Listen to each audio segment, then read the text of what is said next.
अहाना की दूसरी शादी की खबर जब दरगाह दीवी के कानों तक पहुंची तो जैसे जमीन उसके कदमों के नीचे से निकल गई।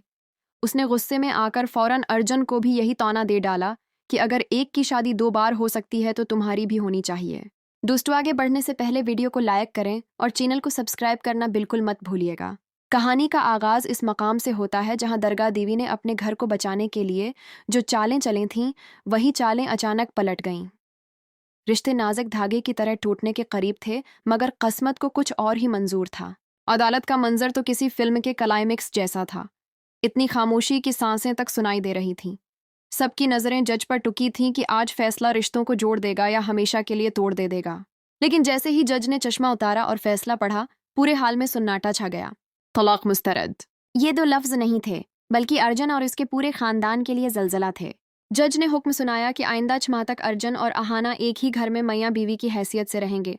अर्जुन का चेहरा गुस्से से लाल था, खानदान सकते में था, मगर भीड़ में एक चेहरा मुस्कुरा रहा था, दरगाह देवी। क्योंकि ये सब इत्तेफाक नहीं था, बल्कि उसकी सोची समझी चाल थी। वो जानती थी कि उस घर को सिर्फ मोहब्बत नहीं बल्कि एक सख्त सबक की ज़रूरत है। अगर आप अहाना के फ़ीन हैं तो चैनल को सब्सक्राइब करें। सबके ख्याल में अहाना इस फैसले के बिल्कुल खिलाफ जाएगी। आखिर वो क्यों इस घर लौटे जहां इसे इज्जत न मिली? लेकिन अदालत के दरवाजे पर जो मंजर दिखा, सब हैरान रह गए। अहाना न टूटी हुई औरत थी, न आंसुओं में डूबी हुई। उसकी आंखों में एक नया जुनून था। एक हाथ में अदालत का हुक्म और दूसरे हाथ में IAS की तैयारी की किताबें। ये अहाना का नया रूप था। घर का सरबराह पुल्टू जो हमेशा गुरूर में रहता था, उसे अपनी आंखों पर यकीन ही नहीं आया। लेकिन असल झटका तो तब लगा जब जज के हुक्म की वो शर्त सामने आई। अगले 6 माह तक अहाना घर का कोई काम नहीं करेगी। न सफाई, न बर्तन, न खाना पकाना। उसका वाहिद काम पढ़ाई होगा। ये हुक्म अर्जुन और पुल्टू के गुरूर पर सीधा तमांचा था। कल तक जो घर बहू को नौकरानी समझता था, आज वही कानून उसे रानी बना रहा था। अहाना ने कमरा बंद किया, किताबें खोलें और दुनिया से जैसे खुद को अलग कर लिया। अगर आप अहाना के सपोर्टर हैं तो चैनल सब्सक्राइब जरूर करें। इधर अर्जुन का गुस्सा आसमान को छूने लगा। उसे लगा कि अदालत ने उसे जबरदस्ती कैद कर दिया है। उसने तहय्ये कर लिया कि उन 6 माह को वो अहाना के लिए जहन्नम बना देगा।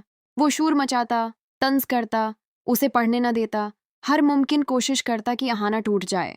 मगर अहाना अब कमजोर नहीं थी। वो खामोशी के साथ अपनी किताबों में डूबी रही। उसकी खामोशी अर्जुन की चीखों से ज्यादा ताकतूर थी, और यही बात अर्जुन के गुरूर को घुला रही थी। वक्त गुजरता गया और घर का माहौल बदलने लगा। अर्जुन अब तन्हा पड़ रहा था। सबसे दर्दनाक लम्हा वो था जब घर की सबसे शरारती लड़की मुल्ली खामोशी से रोते हुए अर्जुन के सामने आई।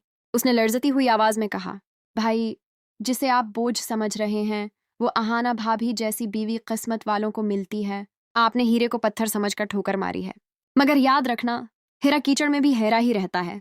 मिली की ये बात दिल को चीर देने वाली थी और सच्चाई से भरी हुई। अगर आप अहाना के सपोर्टर हैं तो चैनल को जरूर सब्सक्राइब करें।